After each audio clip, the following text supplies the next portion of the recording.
I think this was all prior to me actually moving out to California, which was the summer of 1970. So I think during that same period when I was working on Love American Style, the series, Sid and Marty asked me to do, Sid and Marty Krofft asked me to do the film version of their television show called Puff and Stuff.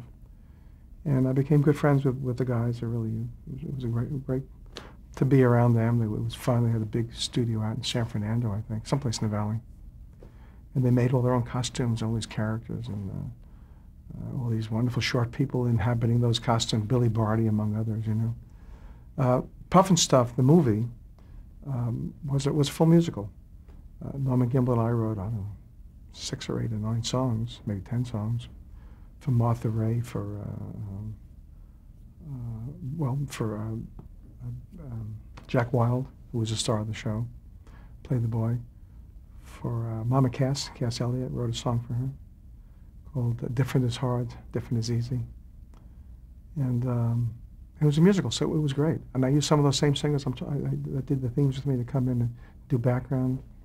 And we had big productions. And then of course, when you work with songs, musicals, you record the songs first and they film to the songs because they're lip synced, so they have to have their music recorded first.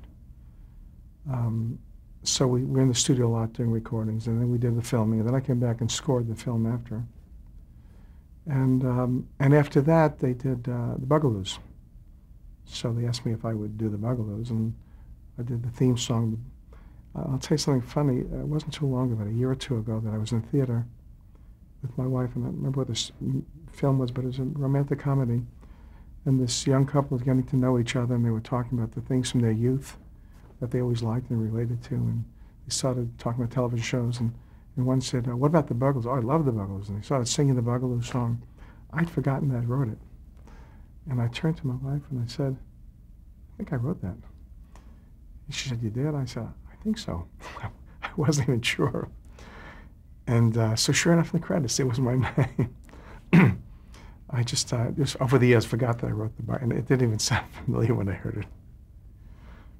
Which is kind of odd, because I kind of remember almost everything I've ever written. And then once I realized it was mine, then it came back to me. But I did the series. I did the theme, and I did a lot of the episodes. And I know I was doing those 2 shows, Love American Style and Bugaloos, simultaneously. The Krofft shows had a look. Did it also have a sound that you had to accommodate? You know, no one ever, in my whole career, no one ever asked me to do a certain sound for them. No one ever said to me, I think there was a period where Universal Television seemed to have a certain kind of style of music and everything, and I worked for Universal. No one ever said to me what style we should use. I think maybe certain kind of genres kind of accept certain kind of stylistic of music, also based on the period of music, based on what's in the world, you know.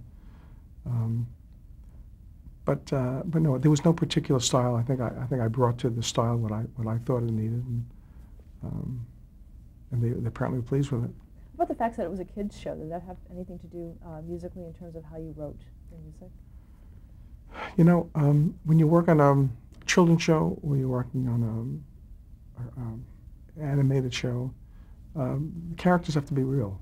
If you make unreal characters out of them musically, then I don't know what you have. But in order to make them believable, you have. If a scene needs to be tense, then you need to play it with tension. You can't play it like childlike tension. Obviously, the characters are short people and they're running around banging into each other. If you need music during that scene, it's obviously going to be something that plays along with that. But never writing down to children. You always write. At least I always felt you write the best music you can write according to the scene that you're writing.